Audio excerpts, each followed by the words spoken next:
it's gonna be an incredible service today, and it has been an incredible service already. Thank you, Katie, for sharing very open about your life and where you are with God. So I appreciate it. And Jay, I always love to hear your stories. Oh. I didn't know this part where you have to drive the car with no windshield. Oh yeah. I can only imagine the mosquitoes going down, bees or something. These bees or something. I don't know. So I love those stories. So appreciate it for calling us to be generous in our sacrifice. Come on. So I heard Shanice getting baptized. This is going to be the best decision of your life. Yeah. Man. Come on. God is awesome, and I'm pretty sure you already have seen how He has worked in your life. So today I thought we can talk about being faithful. Amen. All right. And in believing. So the title of the lesson is Faithful Men and Women Who Believe. Come on. So from time to time, you can ask yourself, well, what is that being faithful? What does that mean? What does that even look like? We can get sometimes, hard-hearted, or sometimes we don't understand what God is trying to tell us. Yeah. Well, I do believe that it comes a point in time where you have to test your faith. Come on. So, go to 2 Corinthians. We're going to get into it right now. 2 Corinthians chapter 13. Come on, Victor. Come on, Victor.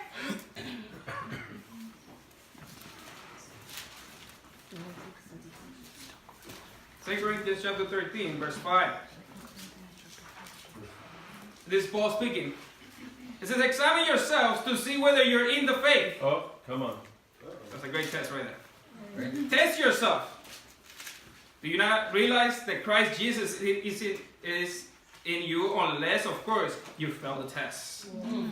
So today, we're not going to talk about the test, but I do pray that this lesson tests your belief. Come on. And tests are good.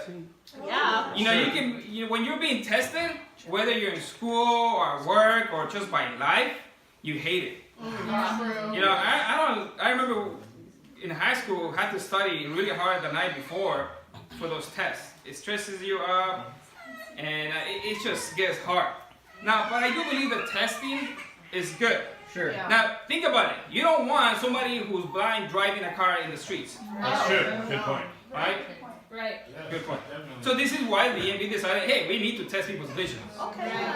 Not just to make them feel uncomfortable, it's for the sake of others. For the sake of themselves and others, right? Yes. Now, you don't want a doctor who didn't pass his test to do a surgery in your heart. No, that's true. That's real. In Mexico, we have some of those. You're always wondering. I grew up in a small town with 300 people. A lot of people claim to be doctors, Middle of the woods, and you just come in with branches and. Bro. Yeah, and not all Mexicans like that. I grew up in a small town. Okay. Okay. All right. That was like 20 years Thanks for clarifying. Okay. Now you don't want a lawyer who went and just bought a certificate offline, Oh, or maybe just print it and say, hey, my name is such and such, I'm a lawyer, this and that. No. You don't want somebody protecting you or defending you against someone Correct. who doesn't have a certificate, who haven't passed the bar exam, Right. Come on. in the United States. Right. And you don't want a Christian who has never read his Bible to lead you to heaven. Right. So we in Christianity, we got to read our Bible because we need to understand how to get people to heaven through the scriptures. Yeah. So point number 1 here, Oh, a humble believer. Oh, nice. A humble believer. Open your Bible to John chapter 4. Okay. And I do pray that this lesson tests your heart just like it has been testing my heart. Come on. Man. Let's do it. Said John. Come on, Brio. Chapter 4, verse 46. Chapter 4, verse 46. We're with you. Come on, Victor. Verse 46 says, once more he visited Cana in Galilee, where he got turned the water into wine. And there was a certain royal official whose son lay sick at Capernaum. When this man heard that Jesus had arrived in Galilee from Judah, he went to him and begged him, come and heal my son, who was close to death. Unless you people see miraculous signs and wonders, Jesus told him, you will never believe. The royal official said, sir, come down before my child dies. Jesus replied, "You may go, your son will live." The man took Jesus at his word and departed. While he was still on the way, his servants met with him with the news that his boy was living. When he inquired as the time when his son got better, they said to him, the fever left him yesterday at the 7th hour. That's around the 1 p.m. Then the father realized that this was the exact time at which Jesus had said to him, "Your son will live." So he and all his household believed. There you go. This was the second miraculous sign that Jesus performed, having come from Judah to Galilee. Okay. Come on. Here you have an important official who probably they believe that he was on the herald's service at the time. Now, they believe that he walked around 20 miles just to see Jesus. And I thought about it, like, man, I struggle sometimes to walk 10 minutes. See, when you're really urgent about something, distance is not an issue. Right. 20 miles is nothing. There's people who, like the eunuch, who travel a month going to Jerusalem and a month going back in a chariot with horses. Yeah. See, so this guy travels 20 miles to see Jesus. And one of the things he says, he addresses him as Sir. Yep. Now, the NLT version says that it's Lord with a capital letter. He's an important official. He has power, he has money, he probably is well off. Come on. But he understands authority. Come on. He goes to Jesus and begs, "Please heal my son." Yeah. He puts himself under Jesus. Come on. That takes a lot of humility just to say, "Hey, I'm here begging you.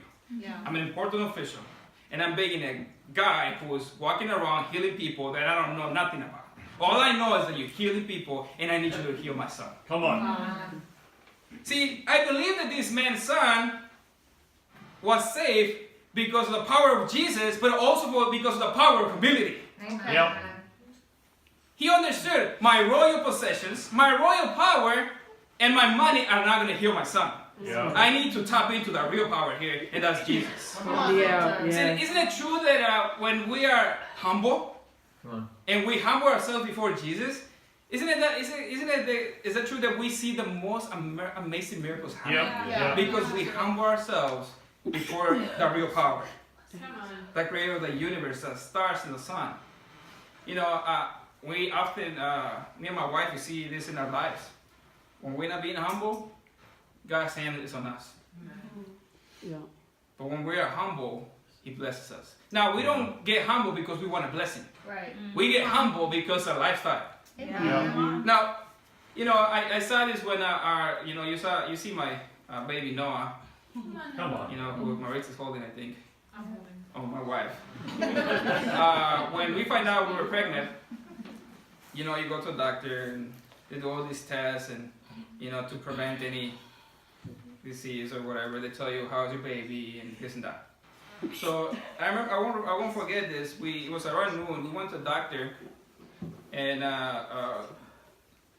my wife stayed with. I had to go put money in the parking meter, and I stepped outside. And then she went to the doctor just to make sure, you know, do some tests. And then she walks out, and I see her face downcast. I was like, okay, this cannot be good. And then I said, "Just what happened?" And then she just shares all this information. Well, you know, they believe that he was the 90th percentile for Down syndrome. Wow. And in my head, I heard 90%. I'm a numbers guy. 90%, that's pretty high. Yeah. Yeah. And she just started crying. I was like, oh my gosh, this is going to change our lives. And the doctors, you know, they want to do more tests. They even talked about an abortion. Like, there's options. You can do this, you can do that.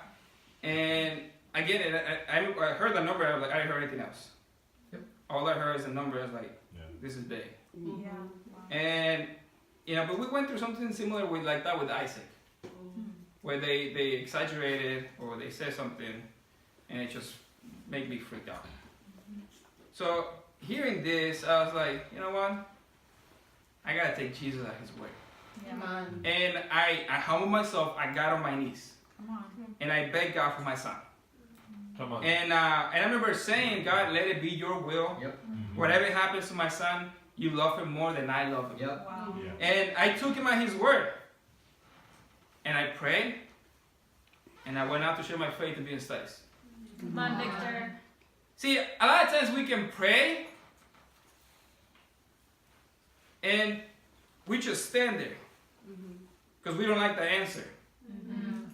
See, the royal official came and said, hey, please help me. Save my son. That's right. And Jesus said, go. He will live. Come on. Now, he had to take him at his word and believe, okay, you're saying that my son will be alive when I come home. Wow. And then walk out. That takes a lot of faith in Jesus, a guy Yeah. that you just met. Yeah. He took him at his word, he believed and obeyed by returning home. Wow. You know, him returning home demonstrated his faith in action. Come on. See, a lot of times we say, Jesus, I believe you can fix it, but we'll act the completely opposite. Right. Come on. We stand there looking for a different answer because we don't like the answer we just got. Yeah. Yeah. Wow. And Jesus is like, what are you doing here? I told you. This was going to happen. But I don't like it. Tell me something else. Something that is tangible. Something that I can believe in. Come on. Come on, dude. You know, for us in this church, we need to be men and women who believe Yep. Yeah. and take Jesus at his word Come on, Victor. and act on it. We see another example with Mary. You know, go to John chapter 2. Come on, Victor. You know, I believe that Mary knew that Jesus could fix it. And she really acted on it. John chapter 2, verse 1.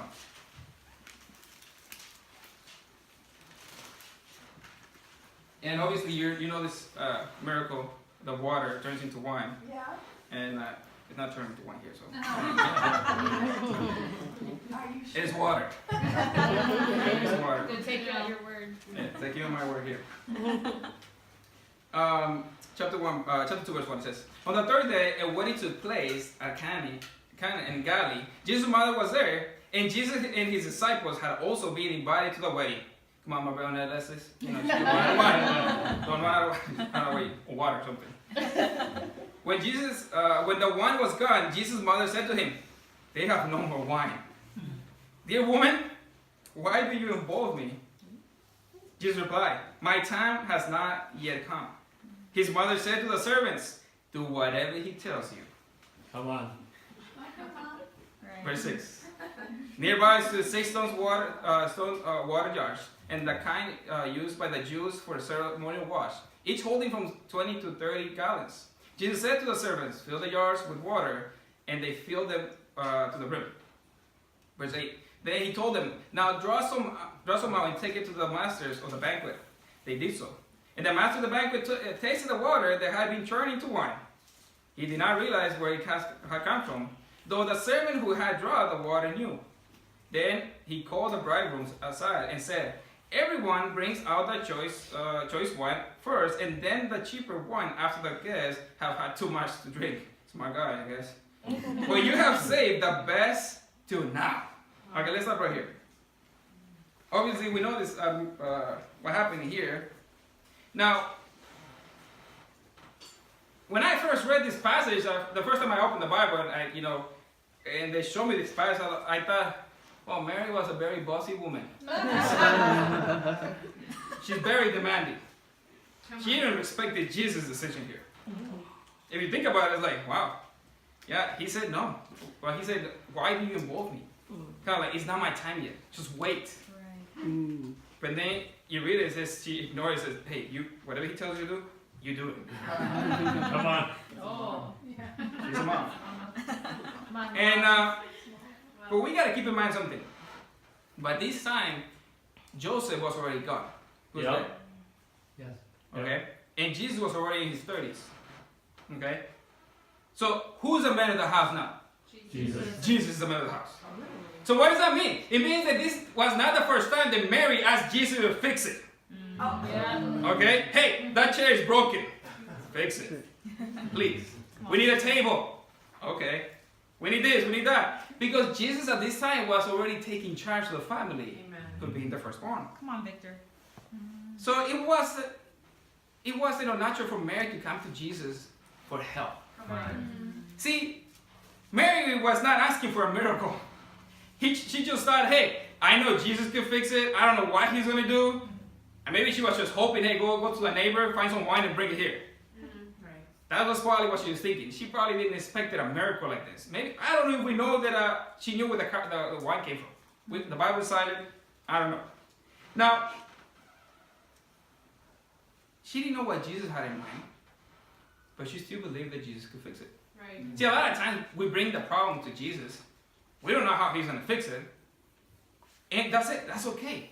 Yeah. Yep. We have to be surrendered with being okay, not knowing what Jesus is going to do. You know what? Because he's Jesus. Right. He's the creator of the universe. Who are we to question how he's going to get it done? Right. Now imagine Mary comes to Jesus and says, hey, there's no more wine. Can you please take care of it? Finally, Jesus agrees to it. And then Jesus trying to figure it out, where to get the water. And then Mary comes along and says, hey, no, don't use the water. Use that one over there. Don't use those jars. No. I don't know. Use the other ones over here. You, why are you not helping? Didn't I tell you to help? Oh no. Jesus, what's going on? I thought you were going to fix it. See, a lot of times we believe that Jesus can fix it, but then we revert and say, hey, I got to fix it myself. Wow. And then we start acting and demanding, this is the way it needs to get done, Jesus. Come on. Fix it this way. Wow. We get anxious. We're watching. We're pushy. We want to be in control Yep. of the situation. Wow. And Mary was smart. Said, hey, he can take care of it. I'm out. And that takes, a lot of trust in Jesus. Right. And he really came through. He turned the water into wine. Not just any wine. The best wine ever. Come on. See, a lot of times we believe that he can fix it, but we do the opposite. Yep. We want to take back control. Now, you see, Mary and the important official here submitted to Jesus because they understood he's the man. He's in charge. He is the Son of the living God. The question for us is, do we know who's in charge? Wow. Come on, Victor. Deep. A lot of times, I've ever been disobedient to my mom. No. I knew she was in charge, but I didn't act like she was in charge. Come on. Come on. And, I never got hit, never got, whipping and anything. Wow. Wow. Yeah. Glory to God. And that's very good. My parents did not let it hit on me. And there's one time I was out of hand. Uh-oh. Tell us. Yeah. And I got slapped. Okay, yeah, that sounds like And I do believe that I really pushed the buttons. Yeah. I ended up hurting my sister. We used to get into it a lot. And she saw what I did and she just went out, bam. Come on. I was like, oh my gosh. This is how people feel when they get whipped. See, a lot of times I tested my mom's patience. I knew she was in charge, but I didn't act like it. And a lot of times we act the same way with Jesus. We know he's in charge, Come but on. we push his patience. Yeah. Wow. Do you know who is in charge? Do you know who's the man of the house? Come on. Come on. And if you do you really believe that he's in charge? Wow. Come on. And if we do, are we acting like we really believe it? Wow. Come on. You do. You I know I'm in charge of my household. Come on. But you know who's the man of the household? Jesus. Come on. I lead my spiritual, my wife here in earth. But you know what? I never want to take Jesus' spot. Come Come on. on. He's the one leading the house. Come on, Victor. I only do my best because I'm a sinner. Come on, Victor. And as long as I have the Bible, I know that I'm going to make mistakes. But at the end of the day, Jesus comes through. Come on, Victor. Come on, Victor. So I want to talk about two things here. Two roles that we sometimes we believe in these roles the Bible speaks about, but we don't act like those. Okay. One is for the brothers. Uh-oh. Come on.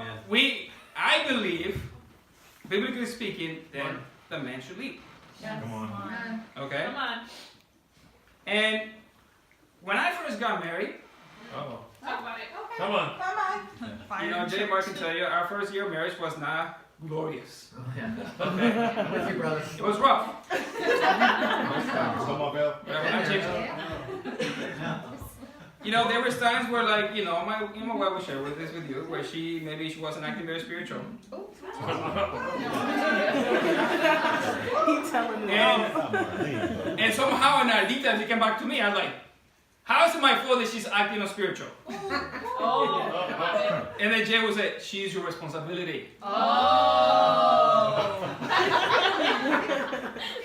And I fought it for the first year. I was like, no, she's responsible for her own salvation. Okay? She walks with Jesus. I'm trying to do my thing here. I'm trying to survive. Okay?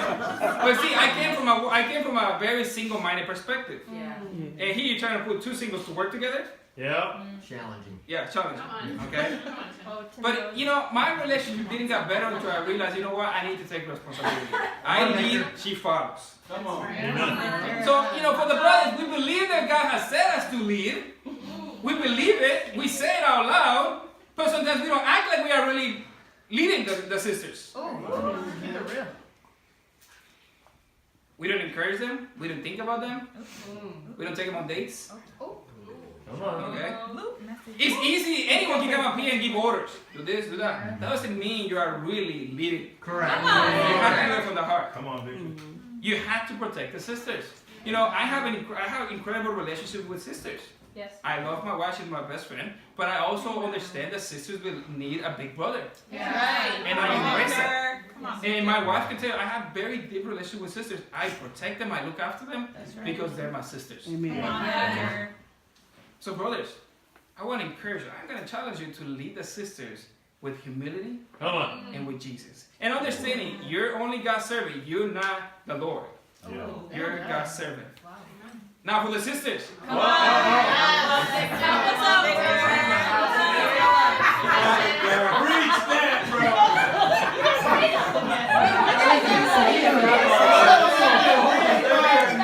I'm going to let you present your children. Wow. Now, in the Bible, it talks about how the sisters, you know, they gotta be helpers. Yes. You know, they're great helper. You know, Come on. you help meet the needs. You know, and the sisters are very important in the church. Sometimes there's more than half the church. And, you know, that's encouraging. The sisters are spiritual. Come on. And obviously, the role of the sister is to be a helper. Yes. But sometimes the job can get harder because the sister doesn't make it easy to be led. Yeah. Okay? We believe that you guys believe that you guys believe in your role, but sometimes we out of role. Yeah. Come on, Victor. Come on, Victor. You know, I've been in Bible talks where like the sisters, Oh. I chose there, and the brothers trying to lead, and the sisters I chose there. Not even a smile. Come on, bro, you can do this. You can see it in their face. Come on. I'm tired. I don't want to be here.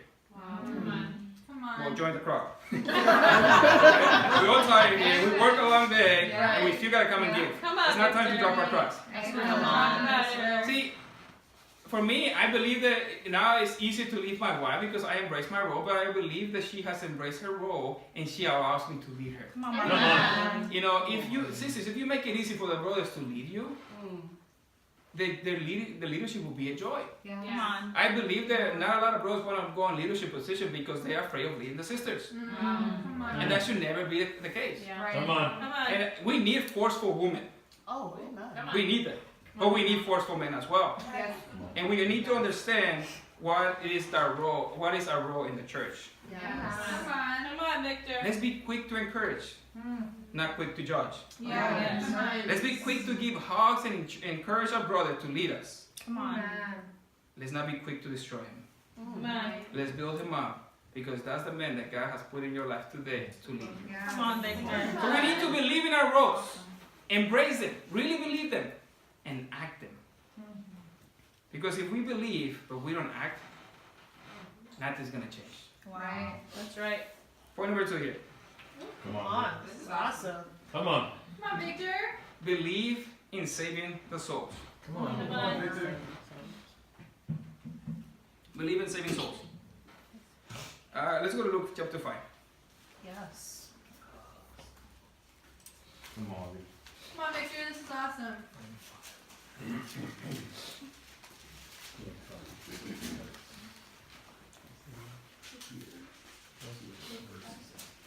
Verse 17. And I like this passage because it really shows friendship. And we need friends and family in our lives who are ride or die.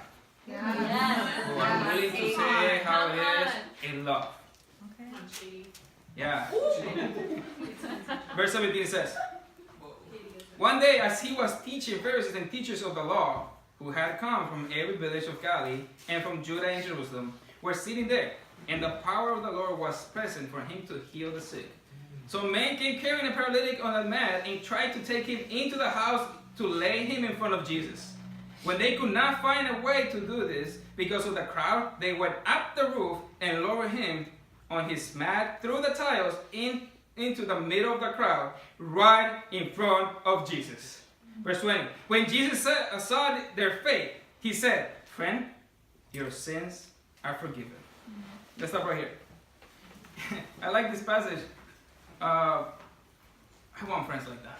Yeah. You know, I have friends like that in this church. That's right. I thought I have friends like that in the world, but when I became paralyzed of any sin or whatever, no one was there to let me down. You know, the reason why many churches just believe in evangelization of the world, but they don't act on it is because it's really hard. Yeah. It's really, really hard. And if you see it like it's really hard, and then it becomes impossible. Right. Yep. You know, so a lot of times churches can focus on, oh, it's too hard to evangelize the world. We can't do it. We chose a small church of 20 people. Let's just focus on our community. And you know what the community becomes? 2 blocks. Right. Yeah. Right. Somebody else will take care of those 2 blocks. How do you know? So it is hard. It is challenging. Yep. It is hard work. Just like Kip said. 3 things. Hard work, hard work, and hard work. Yeah. It's funny because that's what's going to take. Yeah. Hard work. Now, but you have to believe on it. Otherwise, it will be a burden. Yep. Yep. Have you guys seen the movie Kung Fu Panda? Yeah. Kung Fu Panda. Jay has not seen it. So. I have not seen it.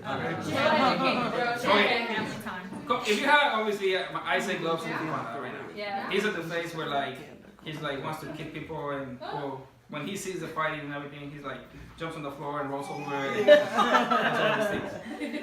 Now in this movie, the panda is the dragon warrior. Now you wouldn't thought of a dragon warrior as a panda. It's fluffy. You want just gonna hug him, you know, all that stuff. So, anyways, you have Master Chifu, I think. Yeah. Chifu, yeah. Forgive me for my accent here. Come on, Victor. Now, I never noticed. he, by accident, lands in front of the guy who's pointing at the dragon warrior, and he falls out of the sky. Like he falls right in front of him, and he's pointing at it, and he says, "You're the dragon warrior." He wakes up like out of his mind. He's like, "What just happened? I just landed out of the sky here." And he turns out to be the warrior, and everybody's like, "No, this floppy panda cannot be the dragon warrior. Okay? There's no way this is gonna happen." And Master Chifu, which is a master who's training the other 5 to be the future, dragon warriors, he's like very upset. And then his Master Chifu's master says, "There's no accidents. He's a dragon warrior." Come on. And then all he does, Master Chifu, is trying to get rid of the panda. He gives him really hard time. Like he forces him to fight with the best of the best, and he gets whipped. Like literally, and he doesn't quit the panda. And then he's so frustrated with the panda because he doesn't believe that he's a dragon warrior. And then he goes talks to this turtle, which is his name is Uwe. Okay. So Uwe turns back to Master Chifu and then says, "Hey, you have to believe that he's a dragon warrior." He's like, "But no, I can't. Have you looked at him?" It's like, you have to believe. And the reason why he's nice is because you don't believe it. Come on. And then he says finally, "You know what? I don't know. Help me." He finally surrenders it. And then obviously Uwe is dying and he disappears in the sky and he's screaming, just believe. Just believe. And then finally, you know, this other guy, he's like, okay. And then he goes and finds a panda, and the panda is like in a room, and he walks in, and the whole room is destroyed. And this fluffy panda, he's just eating his stars away. You know, he literally destroyed the whole room just to get to the cookies. Okay? And then the Master Chief was like, I gotta figure it out. If you're gonna believe in this, I gotta figure out how to turn this guy into the warrior that I want him to be. And then he figures it out. I think food is the answer. Okay. And then he purposely says, hey, the monkey hides his cookies in the corner. And then he walks away. And then he hears all this raggedy. And then he goes back in, and then the panda is doing a perfect split on the roof. And he's like, huh, okay. And then he starts training him by using food. He wants to eat, he needs to take the food from his hand. And so he needs to learn how to fight, how to be patient, how to endure all these hard times. But then he becomes a warrior. Yeah. See, it took Master Chief for him to believe that this warrior can become the dragon warrior. And then he changed his heart. Once he believed, he changed his heart, and then he figured it out. Yeah. And then the result was this fluffy panda became the most powerful dragon warrior.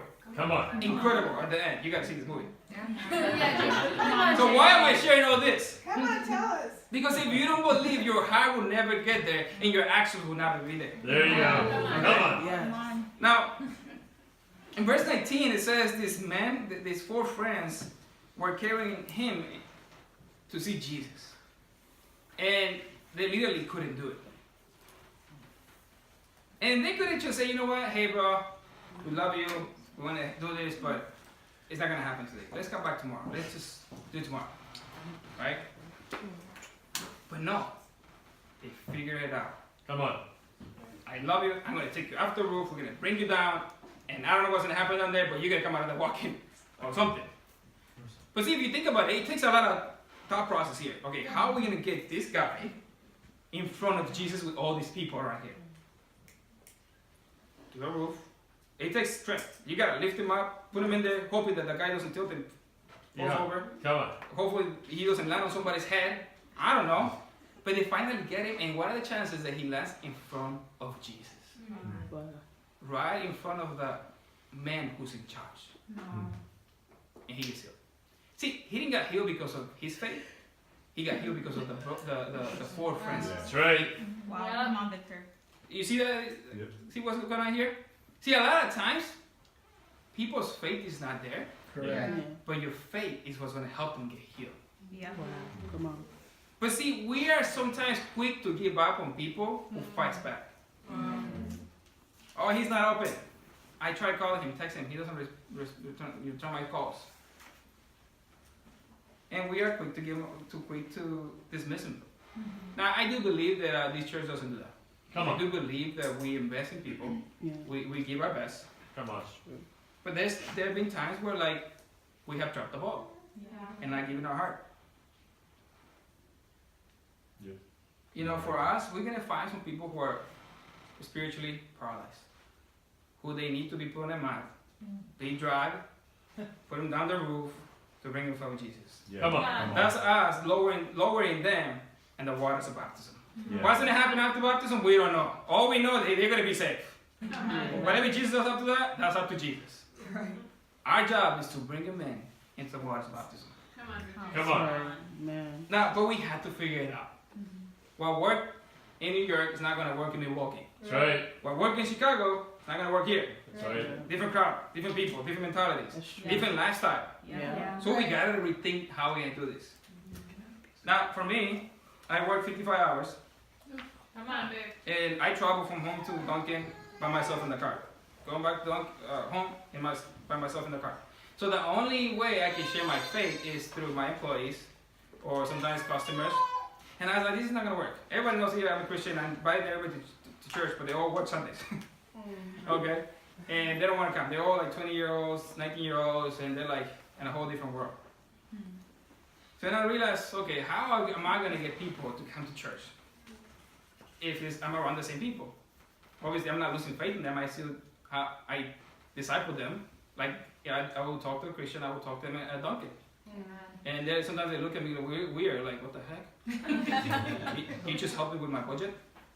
That kind of thing, right? Come on. And I realized, okay, I'm gonna interview people. I have the power. I have the sign says not hiring. So anybody who wants to get a job, I'll interview them and I'll share my faith. That's what I've been doing. I interview people. Hey, I hired. I think out of the 4 people that I hired in this past month, they all knew I was a Christian and I was here in the mission team before they even started working at Dunkin'. Wow. And I thought, I was like, okay, I'm gonna let them know, hey, I don't like this honest game.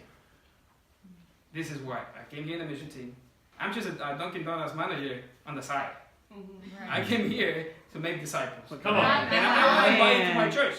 Man. And I don't know, a lot of times they say the right things because they want to get hired. Right. Okay? Oh yeah, I was looking for a church. And this and that. Oh, you're right. And I'll say, okay, once you get hired, we'll see. And I know there's a 2 came out. I believe there was one guy who came in 2 weeks ago or something like that. But it doesn't matter. Let's say out of 4, 1 comes up. Come on. Man. Yeah. Okay? It makes a difference in the long run. But why I'm sharing this is because you have to figure out your lifestyle is different now. Yeah. Whatever you do, you have to figure out. You're the boss, so you're the boss.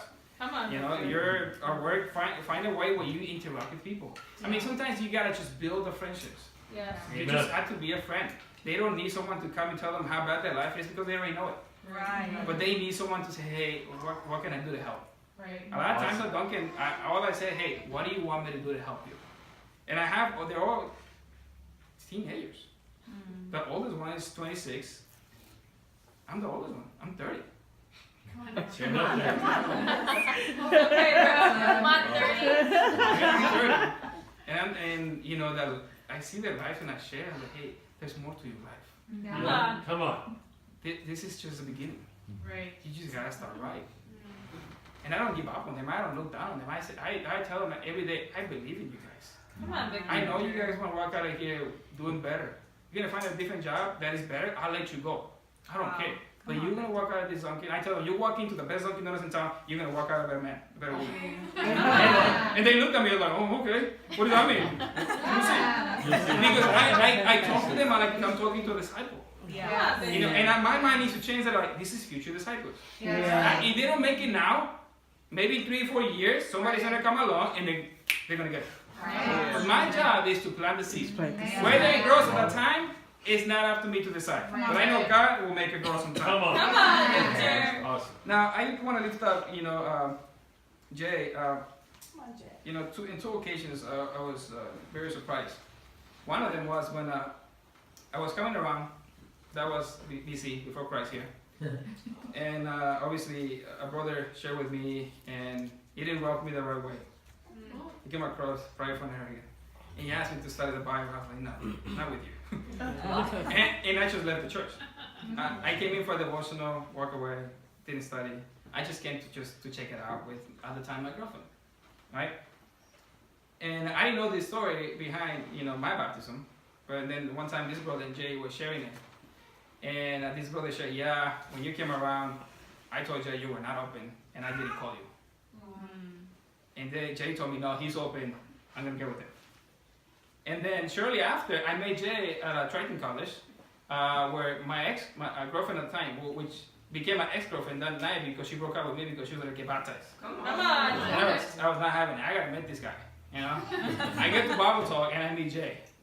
I was not expecting Jay. Come on, Jay. You see that I'm Mexican, he's white. There's nothing, to be related in the world. I have never had a friend that is from a different culture here Come on. until I became find Jay. And from there, it was after study, and then I got baptized on November 26 of 2011. Come on.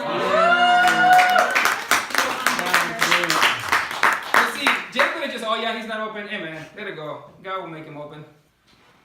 But he still believed that I could change. He went after it because he believed that it was possible. Come on. There was another occasion with another brother who they were studying the Bible. This one in Chicago. And the brothers got in there and he was religious, strong character person, well put together. His life was there, and they challenged him, and he didn't agree with what they were challenging him, and then finally let him go. They're like, "Oh, he's not open." I remember Jay being there with the two brothers. I'm like, "You gotta be kidding me! We don't just let him just walk away like that. He's a leader in the world." Yeah. Calls him up, goes to his job in the north side, brings it back to start studying the Bible, and now he's your brother. He's an evangelist in the Chicago church. And that's Marcus. Awesome. Yeah. Wow. He was gone. But I appreciate that, and the reason I share about Jay is because obviously he's been around. He knows. But I appreciate his attack spirit, like the eye of the tiger he talks about. Come on. Come on. You gotta try. Don't let him go without giving them a fight. Come on. Spiritually speaking here, right? Come on, clarify. But see, that has to be us. Come on. When we try, where our conscience is clear, okay, I tried my best. I pull him out, I almost drag him into the water, to see Jesus, and he still walked away. But that is not on us anymore. Yeah. It's their decision. But we gotta give our hearts to continue to do friendships, because even if they're not ready at the time, doesn't mean that they won't be ready. But they will remember you as a friend. Yeah. They will remember you. And I appreciate Johnny, Marbell, and my wife, who Marbell, he and his family member Malik. Yeah. Come on. You have Marlene, who since she became a disciple, been working in her family. Yep. Okay? And her brother's disciple, her brother's wife Vicky, and they serve in the Chicago church. Yeah. And obviously with Johnny, or with Max. Come on. Okay, and the people who were in the studies who persevered to get them to the waters of baptism. Yeah. Okay, so the challenge is for all of us to do our best. Come on. Okay, and let God do the rest. Yeah. Come on. A lot of times we are numbers focused or result focused. We work hard like a dog, and nothing comes along. And you get down and discouraged because you feel like I put so much time in, I wasted. No one came around. Well, let me ask you something. What if God's purpose for you was to be a Jeremiah? Yeah. Come on. Where you preach and no one turns around. Wow. Where everybody goes taken into exile. Some of them are captive. Some of them might get slaughtered. Wow. What if that was God's purpose for our life? Where you share your faith for 40 to 50 years and no one comes around. Will you still be happy? Come on, Victor. This is why Jesus said, hey, don't focus on the miracles that happen. I saw Satan come down from heaven. Rejoice because your name is written in the book of life. Come on. But where did they turn around? Now. Or now? That's up to God and them. Yeah. Our job is to believe that they can change. Amen. Come on. And maybe, just maybe, your faith will save them. Wow. You have to leave it up to God. Come on. Awesome.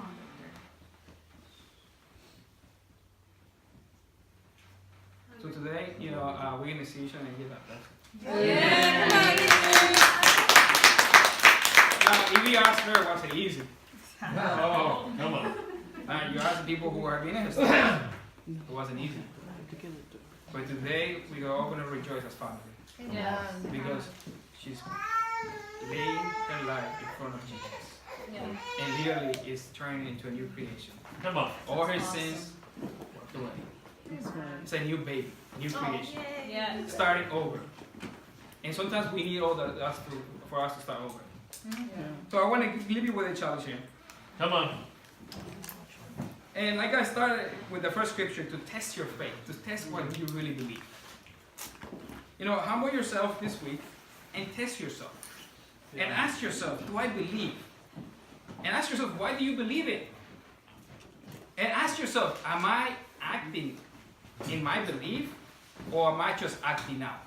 Ooh, come on. Am I acting in what I believe? Am I just acting out? Let's do our best and let God do the rest. Thank you, guys. Amen.